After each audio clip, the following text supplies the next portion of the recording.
हो चुका है आगाज रण का, अब युग बदलने की बारी है। बाजी मारेगा वही जिसकी मेहनत रात दिन जारी है। प्यारे बच्चों, आप सभी का हमारे चैनल पर बहुत बहुत स्वागत है। और जितने भी विद्यार्थी 2026 में गृह विज्ञान का पेपर देने वाले हैं, उनके लिए मैं मोस्ट इंपोर्टेंट वीडियो लेकर के चला आया हूँ। और आप लोग इस पेपर का कोड देख पा रहे हैं, 823 और MV कोड का पेपर है। प्यारे बच्चों, यही पेपर हर जिले में, हर जगह, चाहे प्री बोर्ड हो या बोर्ड एग्जाम हो, 100% छपने वाला है। यदि आप इस वीडियो को पूरे अंत तक देख लेते हो प्यारे बच्चों, तो आपको 95% मार्क लाने से कोई भी नहीं रोक सकता है। 21 फरवरी को यह मोस्ट इंपोर्टेंट पेपर है, छप करके आने वाला है।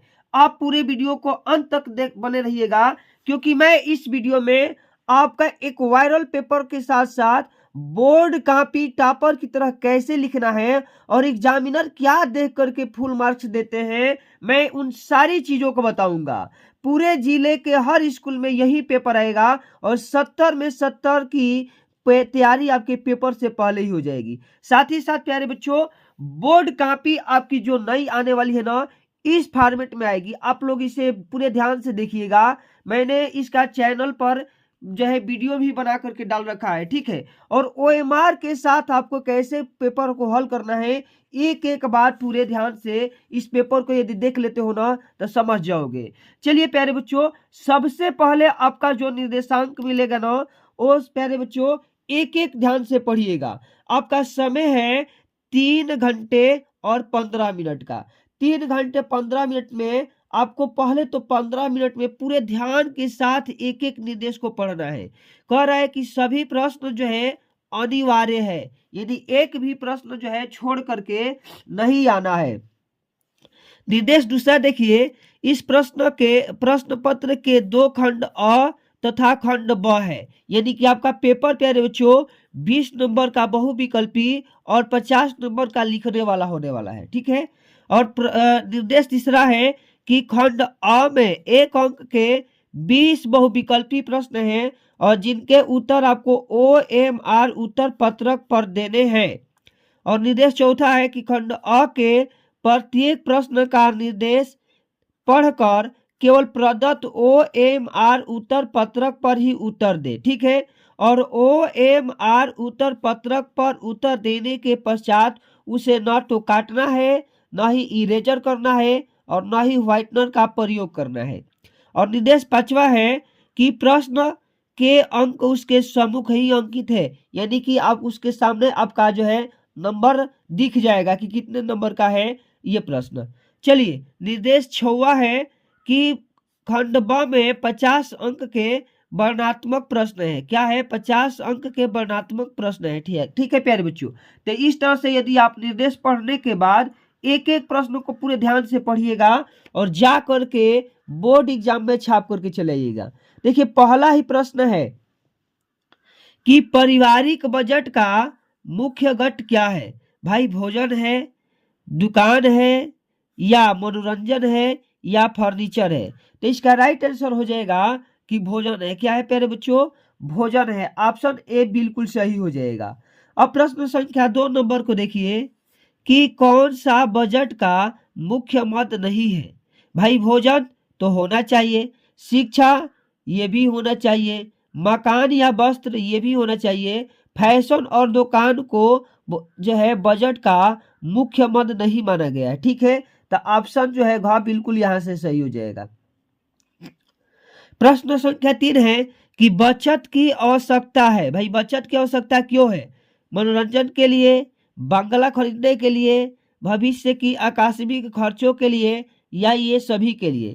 तो इसका राइट आंसर प्यारे बच्चों हो जाएगा भविष्य के आकस्मिक खर्चों के लिए।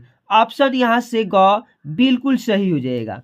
अब चलिए प्रश्न संख्या आगे का पढ़ते हैं। तो आगे हमारे प्यारे बच्चों प्रश्न संख्या 4 नंबर आने वाला है। और 4 नंबर प्रश्न क्या है कि 1 क्विंटल गेहूं की कीमत, 1 क्विंटल गेहूं की कीमत 2000 रुपया है, तब 15 किलोग्राम गेहूं की कीमत कितनी होगी? यानी कि 100 केजी गेहूं का जो मूल्य है वो है 2000, ठीक है। अब यहाँ से आप 1 kg का निकालोगे तो 20 रुपया आएगा, और इस तरह से प्यारे बच्चों 15 kg का निकालोगे तो 300 हो जाएगा। कितना हो जाएगा? 300। तो इसका राइट आंसर सी बिल्कुल सही हो जाएगा। 5 नंबर है कि ध्वनि प्रदूषण को किस में मापा जाता है? भाई ओम में, डेसिबल में, जूल में या एम्पियर में? तो ध्वनि प्रदूषण को किस में नापा जाता है? तो डेसिबल में। ऑप्शन बी यहाँ से बिल्कुल सही हो जाएगा। अब प्रश्न संख्या 6 देखिए। 6 है कि वायुमंडल के निर्माण को ग्रीन हाउस प्रभाव के रूप में जाना जाता है, जो वर्तमान ग्लोबल वार्मिंग के लिए प्रमुख रूप से उत्तरदायी है। भाई कौन सा? तो क्लोरीन, दूसरा ऑप्शन है सल्फर डाइऑक्साइड, तीसरा ऑप्शन है फ्लोरीन, और चौथा ऑप्शन है कार्बन डाइऑक्साइड। तो इसका राइट आंसर हो जाएगा कार्बन डाइऑक्साइड। ऑप्शन जो है डी बिल्कुल सही हो जाएगा। ठीक है प्यारे बच्चों, अब चलिए हम लोग 7 नंबर क्वेश्चन को देखते हैं। 7 नंबर क्वेश्चन है कि हमें प्लास्टिक की बोतलों, शैलियों आदि का प्रयोग कम करना चाहिए। क्यों भाई? पहला ऑप्शन है क्योंकि वे टिकाऊ नहीं है, दूसरा ऑप्शन है वे गैर बायोडिग्रेडेबल है, और तीसरा ऑप्शन वे विषाक्त पदार्थों से बने होते हैं, और चौथा ऑप्शन है वे वायुमंडलीय गैसों के साथ प्रतिक्रिया करते हैं। तो इसका राइट आंसर बी बिल्कुल सही हो जाएगा। कौन सा? बी वाला बिल्कुल सही हो जाएगा। 8 नंबर प्रश्न है कि ओजोन परत के ह्रास के लिए मुख्य रूप से उत्तरदायी पदार्थ है। भाई CFC है, CH4 है, DDT है या O3 है? तो इसका राइट आंसर हो जाएगा CFC, क्लोरोफ्लोरोकार्बन। ठीक है। अब 9 नंबर देखते हैं। घर पर सिलाई करने से बचत होती है किसके? समय की, धन की, कपड़े की, या समय, धन और कपड़े की? तो इसका राइट आंसर जो है प्यारे बच्चों डी हो जाएगा, समय, धन व कपड़े तीनों की। अब 10 और 11 नंबर देख लीजिए प्यारे बच्चों। 10 नंबर आपका प्रश्न है कि कपड़े की कटाई के लिए मिल्टन चाक से निशान लगाया जाता है क्योंकि निशान सरलता से छूट जाता है, निशान सुंदर बनता है, काटने में आसानी होती है, या निशान अस्थायी होता है? तो इसका राइट आंसर हो जाएगा कि निशान सरलता से छूट जाता है। और 11 नंबर प्रश्न है कि धड़ से नीचे के वस्त्रों के लिए आवश्यक नाप है। भाई क्या है? कमर, कंधा एवं वक्ष, लंबाई, सीट एवं पैजा, कमर, वक्ष, कमर या गला, लंबाई, गला या कमर? तो इसका राइट आंसर बी हो जाएगा, लंबाई, सीट एवं पैजा। ठीक है। अब 12 नंबर क्वेश्चन को देखिए प्यारे बच्चों। 12 नंबर आपका क्वेश्चन है कि मिल्टन क्लॉथ का कपड़ा होता है भाई किसका? ऊनी होता है, मोटा होता है, रेशमी होता है, या सूती का होता है? तो जो मिल्टन क्लॉथ का कपड़ा होगा ना प्यारे बच्चों वो सूती का होगा। ऑप्शन डी बिल्कुल सही हो जाएगा। 13 नंबर है कि अत्यधिक वमन और अतिसार के कारण होता है। क्या होता है भाई? क्षय रोग, मोटापा, निर्जलीकरण या मलेरिया? तो इसका राइट आंसर हो जाएगा कि निर्जलीकरण होता है। ऑप्शन सी बिल्कुल सही हो जाएगा। 14 नंबर क्वेश्चन है कि सभी रोगों में आहार दिया जाता है अलग अलग प्रकार का, एक सा, प्रोटीन युक्त या खनिज युक्त? तो इसका राइट आंसर हो जाएगा अलग अलग प्रकार का। ऑप्शन ए बिल्कुल सही हो जाएगा। अब प्यारे बच्चों चलिए 15 नंबर क्वेश्चन है कि ज्वर में पसीने के साथ उत्सर्जित होता है। भाई पसीने के साथ क्या उत्सर्जित होता है? तो इसका राइट आंसर हो जाएगा सोडियम क्लोराइड उत्सर्जित होता है। ऑप्शन सी बिल्कुल सही हो जाएगा। अब 16 नंबर क्वेश्चन पढ़ते हैं। तो 16 नंबर है कि निम्नलिखित में से कौन सा विटामिन जल में घुलनशील है?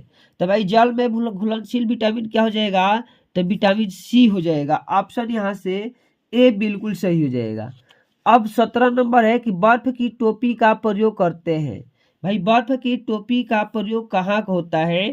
तो ठंडी सेक देने के लिए होता है। ऑप्शन यहाँ से बी बिल्कुल सही हो जाएगा। 18 नंबर क्वेश्चन है कि स्नान न करा सकने की दशा में शरीर की सफाई का उपाय है। भाप देना, स्पंज करना, टैक्लम पाउडर छिड़कना, या कुछ न करना? तो इसका राइट आंसर हो जाएगा स्पंज करना। ऑप्शन बी बिल्कुल सही हो जाएगा।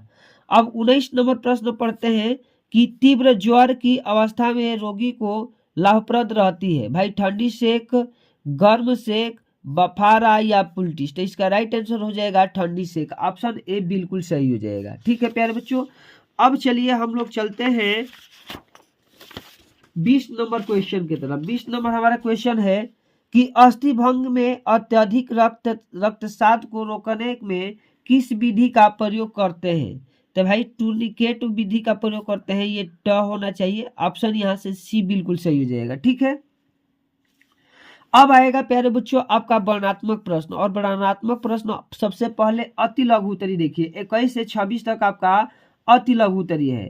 पहला प्रश्न 21 नंबर है कि बजट में मितव्ययिता क्या है? भाई बजट में मितव्ययिता से क्या समझते हैं? 2 नंबर का ये प्रश्न होने वाला है। अब इसका आंसर लिखेगा कि बजट में किसी भी अनावश्यक व्यय का प्रावधान न करना ही बजट में मितव्ययिता है। ठीक है, तो इतना लिख दीजिएगा, आपका नंबर मिल जाएगा। 22 नंबर क्वेश्चन है कि राष्ट्रीय बचत पत्र क्या है? और यहाँ से भी आपको 2 नंबर मिलेगा। राष्ट्रीय बचत पत्र के बारे में लिखोगे तो पहले बच्चों हम लोग लिखेंगे कि राष्ट्रीय बचत पत्र डाकघर द्वारा चलाई जाने वाली एक महत्वपूर्ण योजना है। वर्तमान समय में इस योजना का एकमात्र ही प्रकार है। ठीक है, इस तरह से यदि लिखोगे राष्ट्रीय बचत पत्र में तो आपका जो है एकदम बिल्कुल नंबर नहीं कटेगा। आगे इसमें लिख देना है कि यह 5 वर्षीय योजना है और इस योजना में 6.8% दर से ब्याज मिलता है और इस योजना के अंतर्गत आयकर के अनुसार छूट भी मिलती है। राष्ट्रीय बचत पत्र के बारे में लिख लोगे। 23 नंबर है कुएं कितने प्रकार के होते हैं? पूरे 2 नंबर आपको मिलेंगे।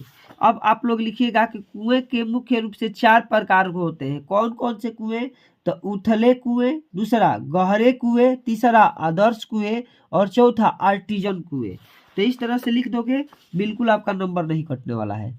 24 नंबर है पर्यावरण प्रदूषण के कारण लिखिए। पूरे के पूरे 2 नंबर आपको मिलेंगे। अब यहाँ से प्यारे बच्चों लिख दीजिएगा पर्यावरण प्रदूषण के कारण, और आपको लिखना है कि पर्यावरण प्रदूषण के निम्नलिखित कारण है। पहला, घरेलू कचरे तथा कूड़ा करकट का जल में बहाया जाना, दूसरा वाहित मल, तीसरा पेड़ों के अत्यधिक कटाई, चौथा उर्वरकों के उपयोग में निरंतर वृद्धि और पांचवा वाहनों तथा चिमनियों से निकलते धुएं इत्यादि। इस तरह से लिख दोगे ना, बिल्कुल सही हो जाएगा। 25 नंबर है कि वायु द्वारा कौन से रोग फैलते हैं? ये आपको बताना है। तो वायु द्वारा फैलने वाला रोग आपके लिखना है कि कौन कौन से हैं जो वायु द्वारा फैलते हैं। प्यारे बच्चों देखिए, इसका राइट आंसर लिखिएगा कि वायु द्वारा फैलने वाले कुछ रोग है। कौन कौन सा है? पहला है चेचक, दूसरा है तपेदिक, तीसरा है काली खांसरा और चौथा है खांसरा, काली खांसी और खांसरा। अब आगे प्रश्न है प्यारे बच्चों कि सिलाई कीट किसे कहते हैं? और पूरे ये भी 2 नंबर का होने वाला है। अब सिलाई कीट हेडिंग डाल करके लिखना है कि सिलाई कार्य के लिए विभिन्न उपकरणों की आवश्यकता होती है। इन उपकरणों को किसी थैले, डिब्बे अथवा बॉक्स में विधिवत रखा जाता है। सिलाई उपकरणों सहित इस डिब्बे, थैले अथवा बॉक्स को ही सिलाई किट कहते हैं। तो इस तरह से सिलाई किट वाला भी आप लिख दीजिएगा। अब आएगा लघु उत्तरीय प्रश्न, और लघु उत्तरीय प्रश्न में निर्देश है कि 27 से लेकर 31 तक लघु उत्तरीय है और इसके उत्तर अधिकतम 50 शब्दों के अंतर्गत लिखना है। 27 नंबर है सिलाई किट किसे कहते हैं? अभी हम लोग वहां लिखे, ठीक है, यही फिर से रिपीट कर दिया है, कोई बात नहीं। अब देखिए प्यारे बच्चों, अब आगे 27 नंबर क्वेश्चन का आंसर लिखिएगा।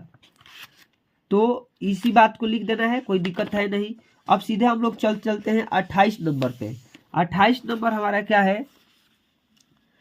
कि तापक्रम चार्ट क्या है? आप तापक्रम चार्ट क्या लिखेगी? तापक्रम चार्ट में आप क्या क्या लिखेगी? आप बिल्कुल ध्यान से देखिए भाई, तापक्रम चार्ट ऐसे आपको बनाना है। सबसे पहले लिखिएगा कि विशेषकर तीव्र ज्वर या अधिक समय तक रहने वाले रोगियों के तापक्रम का चार्ट बनाना आवश्यक होता है। इसके लिए दिन में जितनी बार जिस समय ताप मान लेते हैं उसी के अनुसार रोगी का नाम लिखकर उस पर अंकित कर लेना चाहिए। पहला होगा रोगी का नाम, यहाँ आव होगा, रोग होगा, 6 बजे, 8 बजे, 10 बजे और 12 बजे का जो ये समय है उसका अनुरूप आप जो है तापक्रम चार्ट में बता दीजिएगा। अब आगे है टिप्पणी लिखिए, बफारा या भाप लेना। बफारा या भाप लेना किसे कहते हैं, इस पे आपको टिप्पणी लिखना है। अब आप लिखिएगा हेडिंग बफारा या भाप लेना, और एक एक बात को लिखिएगा कि बफारा देना भाप से सिकाई करने का एक महत्वपूर्ण तरीका है। एक तरीका है गले के रोग जैसे गले का दर्द हो गया तथा शरीर का रोग जैसे गठिया आदि में बफारा देना लाभप्रद रहता है। यदि बफारे में कोई औषधि मिलानी है तो इसे खौलते जल में डाल दिया जाता है। सिर पर एक बड़ा तौलिया डाल दिया जाता है। यह रोगी के सिर के साथ बर्तन इत्यादि को भी ढक देता है। ठीक है, इस तरह से यदि आप लिख दोगे तो बिल्कुल आपका नंबर नहीं कटने वाला है। अब 30 नंबर है कि मुंह की अपेक्षा, यहाँ लिखा है ना, मुंह की अपेक्षा नाक से श्वास लेने के क्या लाभ है, ये आपको बताना है। ठीक है, एक एक बात को पूरे ध्यान से यदि देख करके पढ़ोगे, उत्तर लिखोगे तो कोई भी नंबर नहीं कटेगा। अब हेडिंग हम लोग प्रश्नोत्तर संख्या 30 लगाए हैं और लिखेंगे कि मुंह की अपेक्षा नाक से श्वास लेने के निम्नलिखित लाभ है। पहला, नाक में उपस्थित बाल वायु में उपस्थित धूल के कणों एवं अन्य प्रकार के गंदगी को रोकते हैं, जिसके कारण फेफड़ों तक पहुंचने वाली वायु गंदगी रहित होती है। और दूसरा, नाक से प्रवेश करने वाली वायु नाक तथा श्वसन नली आदि के रक्त कोशिकाओं द्वारा गर्म की जाती है, अतः फेफड़ों को गर्म वायु उपलब्ध होती है। अधिक ठंडी वायु फेफड़ों के लिए हानिकारक भी है। इस तरह से लिख दोगे। और उसके बाद आएगा 31 नंबर, भोजन परोसना एक कला है। भाई क्यों कला है, इसके लिए भी आपको 4 नंबर मिलेगा और एकदम बढ़िया से आपको इसका आंसर लिखने का है। देखिएगा, लिखेंगे कि भोजन परोसना एक कला है, हेडिंग लग जाएगा। आगे लिखिएगा, खाद्य सामग्री को भली भांति पकाने के साथ साथ पकाए गए भोजन को अति उत्तमता के साथ उत्तम ढंग से परोसना भी एक कला है, यह महत्वपूर्ण कार्य है। सामान्य रूप से इसे एक कला माना जाता है। आकर्षक ढंग से परोसे गए भोजन के प्रति खाने वालों की रुचि बढ़ जाती है। सुरुचिपूर्ण ढंग से परोसा गया भोजन खाने वाले व्यक्ति की मानसिक स्थितियों को ही प्रभावित करता है। ठीक है, इसके आगे लिखिएगा कि इसके खाने के प्रति आकर्षण एवं रुचि में वृद्धि होती है और यही कारण है कि परोसा गया भोजन जो है एक कला माना गया है। ठीक है, इस तरह से एक एक बात को पूरे ध्यान के साथ लिख करके चले आना है बोर्ड एग्जाम में। अब आगे बढ़ते हैं, तो आगे हमारा आएगा दीर्घ उत्तरीय प्रश्न। और दीर्घ उत्तरीय प्रश्न में देखिए 32 और से 34 तक दीर्घ उत्तरीय होगा। ठीक है, अब इसमें देखना है कि 32 वाले में 2 प्रश्न रहेंगे और 33 वाले में भी 2 प्रश्न रहेंगे।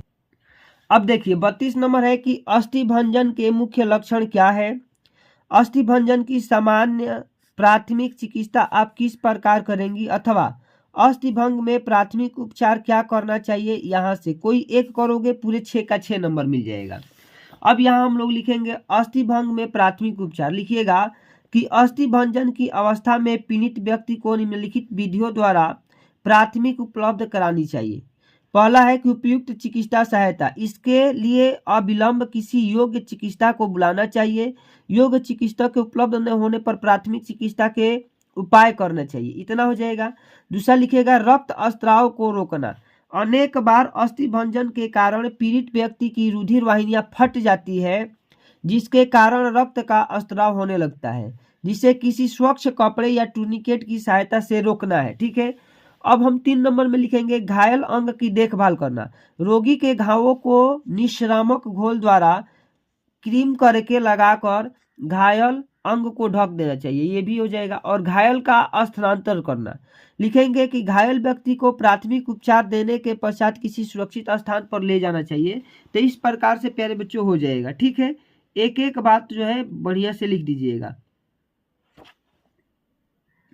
आगे हमारा है कि टाइफाइड के रोगी को रोग की अवधि में और स्वास्थ्य लाभ के समय किस प्रकार का भोजन देना चाहिए। अथवा में करके दिया है कि मियादी बुखार में किस प्रकार का भोजन देना चाहिए, 6 नंबर का ये भी है।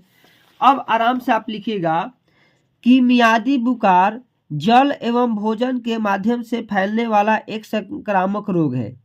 इसे मोतीझरा या टाइफाइड भी कहा जाता है। यह बुखार एक अवधि तक अवश्य रहता है, इसलिए इसे मियादी बुखार भी कहा गया है। देखिए आगे लिखिएगा हेडिंग लगा करके एक एक करके कि मियादी बुखार से पीड़ित व्यक्ति को जल व दूध से उबाल कर देना चाहिए। पहला भोजन देने का तरीका हो गया। दूसरा, भोज्य पदार्थों को सुरक्षित रखना चाहिए। तीसरा, मियादी बुखार के रोगी को सुपाच्य एवं हल्का भोजन देना चाहिए। और चौथा, उबले हुए अंडे देने चाहिए। पांचवा, मियादी बुखार के ठीक करने के लिए रोगी को भोजन के रूप में सब्जियों का सूप दे सकते हैं। तो इस तरह से पूरा लिख दीजिएगा।